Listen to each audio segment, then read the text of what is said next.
Well, good morning. This is Valley Views with Glen Eidson. We're here with County Executive or County Mayor. They've changed the name over the years, Keith Cartwright.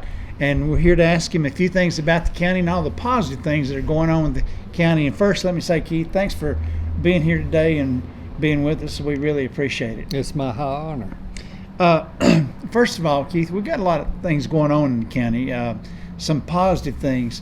You know, a lot of times people look at Sequatchie County being small, and a lot of these counties in Tennessee are small compared to some of the major areas. But we've got a lot of things going on. Could you elaborate maybe some of the things that coming up? Absolutely. You know, we are small geographically. We're 260 square miles roughly compared to Bledsoe, which is over 400, and Marion County 400 plus, Grundy 400 plus.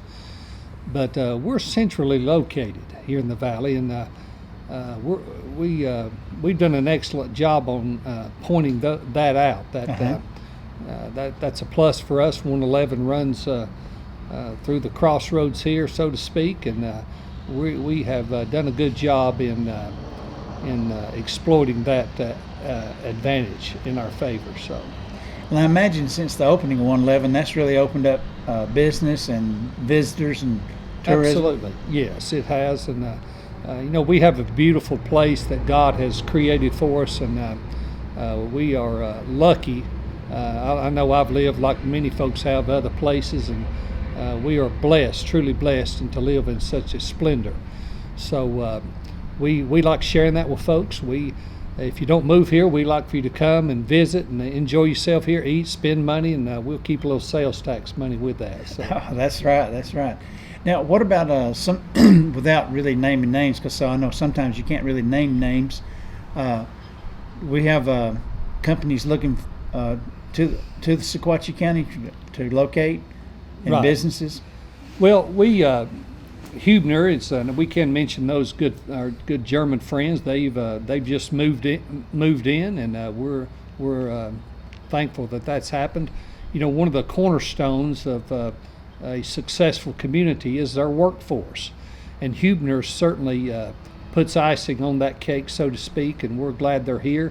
They'll end up employing 150 to 200 folks within the next 2 or 3 years, and they're a splendid company that we chased. Mayor Land, I know, spent a lot of personal time, his own time, in making that happen, and I commend him for his hard work in that. But folks that are looking now are a lot of retail folks that are looking, whether it be hotel, motel, some things out near the 111 area, and other places as well. But I know we're attracting industry, small industry, health and welfare folks, assisted living facilities that are much needed here still. So we're waiting on that to take effect. I know we have been declared an opportunity zone. All of the city limits and a little bit in the county has we've been. You know, we are an opportunity zone there's 9,000 opportunity zones in America, and we're blessed to be one of those. And oh, that's great. That's certainly advantageous to us. So we're going to capitalize on it in the right way. Well, sure. I mean, a lot of people maybe they realize, maybe they don't. With ongoing progress, we have to apply for a lot of grants and loans and things of that nature, and sometimes we get them, sometimes we don't. Well, infrastructure is expensive, so we're a rural community. We do the best we can do, but it's certainly to partner with capital investment. A lot of times, when private capital investment, we have to we depend on grants, and most grants now are competitive. I know the state of Tennessee does an excellent job in making those available, but remember, you're always competing, and it's not really Bledsoe or Marion County you're competing against. It's right. Somebody over in West Tennessee or East Tennessee that you're competing against, because what we have figured out here, Glenn, is that we're a region. What happens in Bledsoe County that benefits Bledsoe, it directly affects us positively. Same way with Marion County, Grundy, Van Buren, Ray County, Hamilton County especially. You know, over the years, you hear the term bedroom community. Well, we certainly are a bedroom community. 54% of our workforce drive to Hamilton County to work every day. Right. That's a big number. So, you know, unemployment's all-time low. Our household income now, I know a lot of folks have heard Mayor Land speak about this, but out of 10 surrounding counties, we're number one in household income. Well, We're at about 52,000, and that's inclusive of Hamilton County. What that tells us is that a lot of folks go make good money somewhere else, and they come here to lay their head down at night. Well, that's great, you know. But getting back to infrastructure, that's a costly venture. And when we have a Huebner or a Mon Hummel that come in, a lot of folks are unaware of the monies that has to be invested by the county and the city to make that all happen. But we have help through grants, as you mentioned, and we take advantage, and we partner well with ECD, Economic Development in Tennessee. We've got a good relationship with those folks, and I think at this point, if most people don't know it, the city and the county probably work as good together now Yes. as we have in the history of the county, which goes back to 1856. The city came on several years after that, but anyway, we need to work well together. Dunlap is the county's shining star. I've often said that. They are our only incorporated entity, municipality, and if the county's doing well, the city needs to do well. The city's doing well, the county will certainly do well. So they feed off of each other. So things are good here in the county. And just talking about the infrastructure, you're talking about roads, you're talking about water, sewer, power, all kinds of things that go into that, and it's not cheap. Well, groundwater runoff is a huge thing. I know a lot of this flooding going on. We've got some issues there that we're currently working on, and a lot of folks say, well, you hadn't done anything, Keith, about the flooding on whether it be on Brush Creek or Town Creek, that's Coops Creek, wherever. Well, the one thing I've recognized from being here these past 8 years is government moves slow. Yes. And you've got TDEC, TDOT, EPA, you've got all these governmental functions you've got to go through to get approvals and really a roadmap to navigate through these problems. It's slow, but we chase that and try to solve some of these issues. So, and you have a lot of good people that that work behind that. You have a lot of good county commissioners. Then you have a lot of good volunteers that work hard. we do. I can't say enough about our county commissioners and our city commissioners. Everyone knows each other. We share commonality. We do have differences, but we try to iron those out and work together for the betterment of this county and the city of Dunlap. So, I know probably about almost 40 years ago when I first moved here, a lot of people, their idea was keep the taxes low, but they didn't have anything. We didn't have anything here hardly, but they wanted things. And over time, they realized to have things, we have to have money, and right. You can't just. But we have grown over those years, more businesses, and you mentioned, we're talking about the infrastructure too. A lot of people don't realize in infrastructure there's the police and the fire and the health and the education, and those all work together, to form the backup for those companies coming here. I couldn't have said it better. All those pieces: education, workforce, health care, emergency services. They are our cornerstones to success, not only in this community, but every community, in every situation. That's our cornerstones. We have to shore those different divisions up, make sure they're ran well, equipped with the proper personnel, because at the end of the day, it comes down to people. It still does. In this computer age, it Right. comes down to people. And we have a a vast number of folks that volunteer time. I know I'm a longtime member of the Dunlap Lions Club. What a great group of guys and ladies that are part of that organization. Yes. And the example's been set years previous by, the Wayne Reynolds, the Howard Hatchers, Yes. the Art Colsons, those guys, the Jim Joneses, the guys that have laid that out, that service-minded folk that is the success that, it creates success, that serving someone else. So, government, we can sit here and talk a lot about government. What is the purpose of government? Well, it's two things in my view. Number one is to protect the citizenry. That's our number one function. If you want to mess a project up, let government run it. Yeah. I've always said this, government should be a facilitator, not a regulator. Right. There's a certain amount of regulations, but we need to get out of the way and let private industry and entrepreneurs do what they do best. That's create, that's invest. We should partner with those simply in a facilitator's role. So, Yeah. but I think there's certainly a balance, and we will continue on that quest. Now, we talked a lot about infrastructure. What are some things that will be coming up in the near future that we're working on that you can tell us? Well, I know our biggest problem is stormwater runoff that's traveling through our sewer system. We have to treat the storm runoff just like we do, this groundwater runoff like we do anything else, and that's overloading our system.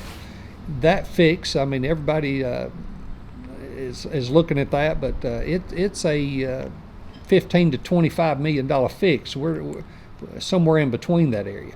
So Mayor Land and myself, we'll be in D.C., Washington, D.C. Next month. We'll be meeting with some folks with ARC to see that if we can get some monies going in that direction. But, if we're going to continue to grow, we can, we need to get that fixed. Mayor Land's keenly aware, much more than I, on what needs to be done. We've hired engineers. We've met with the development district about this, but we are focused on getting this resolved. Can we grow some more? Absolutely, but we need to be. You need to be ready before it gets absolutely. here. Absolutely, we're not looking to become a Murfreesboro or a Cleveland. If I wanted to be Murfreesboro, Cleveland, I'd move there. We want to retain small town America with big city amenities. Yes. I heard Janice speak the other day at the leadership conference that she's doing, and she mentioned that phrase, and that's so true.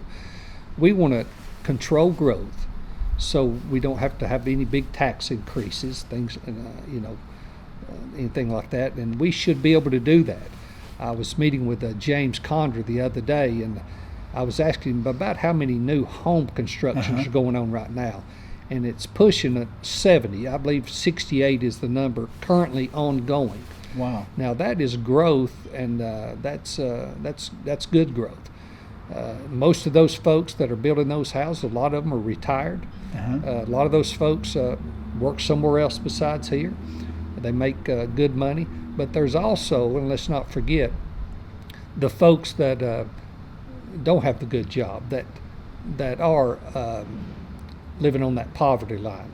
We can never forget those, and so we, with all those challenges, we're working day to day to resolve those things. So, right, because that was one thing I've noticed throughout the years. A lot of retired people move here from other areas, and we have the Senior Citizen Center, but we don't have a lot of things that address maybe some of their needs from time to time. I think a lot of the communities that have attracted, some of them gated communities, have attracted the retirees.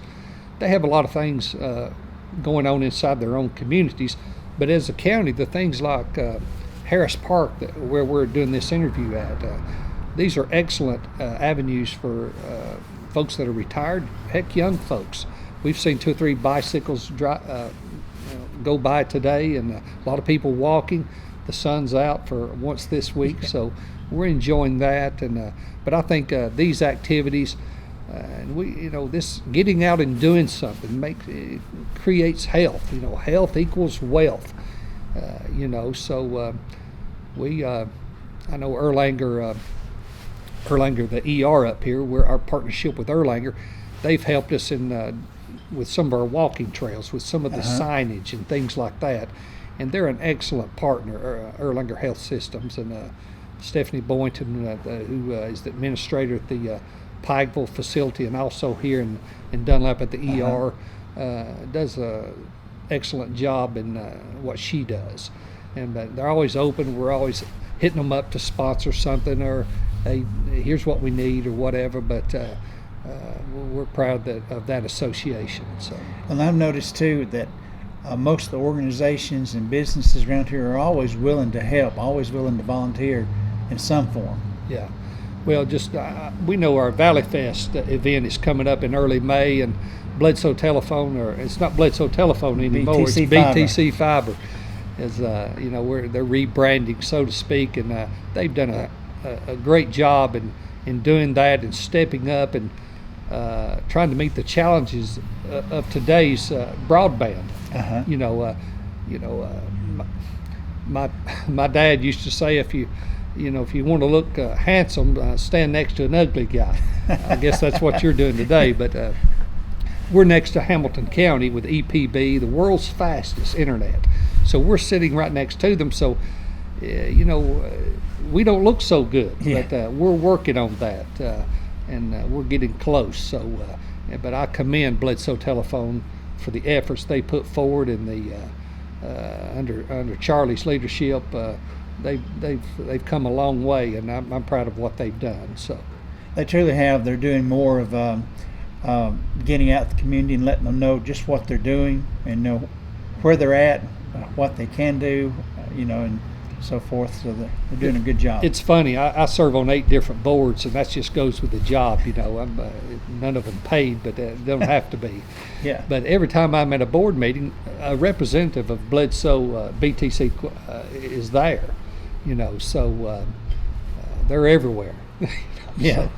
Anyway, but we're glad to have them. So. And we're trying through this program and some of their other programs they do to get out in everything community-wide, like the 4th of July parade. They always film it and things like that where people are. They want to be part of the community, and that's the thriving thing for BTC Fiber. They're part of the community, and they want everybody to be able to look at them as a partner. Sure. Yeah, for years Carson Kemp did all that, and I'm sure he's appreciates the rest. I'm not sure, because I don't know that Carson ever got paid for any of that. No, but, I don't think so. That guy's been amazing. So right, and let's see. Now we talked about some of the proximity. We're near 4 interstates. 40 and 59, 24 and 75, and so that I'm sure that has drawn some people interest to this area, because we're close to. If you need to go and travel, you're close to getting to where you need to go, or if businesses, they're here, they can easily get to the interstate. Well, I think part of what our roadmap, so to speak, is, or our thinking, our strategic plan, is we want Sequatchie County to be, and Dunlap, the city of Dunlap, to be a destination city or county. We want it to be somewhere where when somebody's pulling up the internet to find out, what are we going to do this weekend, that comes up, and the comments that people use on the internet, that affects them positively. We got to go see this place. Again, they come here, they have a good time, they tell somebody else, and they leave some money here. That is all used. If they buy a stick of gum, we get a piece of it. So that comes back to us in a positive way. Well, I know of course, the Dunlap restaurant's been here for years, and they draw people from everywhere, and the Cookie Jar and other restaurants and places. They're drawing people because they want to come here. Yeah. And then when they're here, they also look around too. They don't just come to eat. They visit, and we're doing things like the the bike ride we had last year. We're going to be back again this year, and things that are going to draw people here. Absolutely. You know, one thing that's kind of untapped here is a lot of hiking goes on in this county. Yes. I know Savage Gulf out here is they touch our county, and I know I've done a lot of hiking in my lifetime, and the Cumberland Trail and some of those connected trails that we're working on right now will come to pass. Right. But something that's really taken east of the Mississippi by storm is rock climbing. Now, I've never done any rock climbing much, but it is tremendous. Yes. And those folks show up with ropes and belts and shoes. And listen, it's an expensive sport to get into. But those folks just wander around here. They come by the courthouse. They want to know, hey, how do I get up here on this bluff? And who owns that property? I'd like to climb up the face of it. You know, that's really not my cup of tea. Yeah. You know, and Tim Altonen, I know he fell off one of these rocks years ago. They wouldn't be his cup of tea either. But but certainly these younger folks, they like to get out and do this rock climbing, rappelling, things like that bring folks into our community again, and that enjoy the splendor of what God has left us. And that we want to keep it clean. You know, we strive to do that on a daily basis. I struggle with all the trash that folks throw out. It's upsetting. Yes. You know, to see some of this. But we've got a couple of programs within the county and the city to help keep that clean. But I challenge all citizens. And from what I've noticed, it's not the folks that are driving through, it's the folks that live here that's doing most of the damage. So yeah. I challenge our good folks to do a better job, and it may be in correction of someone, some young person that doesn't think about throwing something out the window or leaving a bag of trash here or whatever. But you know, we've got it to do. We have to be stern and do some things that are just common sense in my view. So we'll keep working on that as well. So good. Well, Keith, it's about time for us to wrap up, and we certainly appreciate you coming in and helping us today. And it's good to talk to you always. And you're doing such a good job at leading our county, and I know you got a lot of good support behind you. Well, thank you, absolutely. And Glenn, thank you for what you do and the service you provide. So thank you very much. Right. We appreciate it very much. All right. Thanks. Thank you.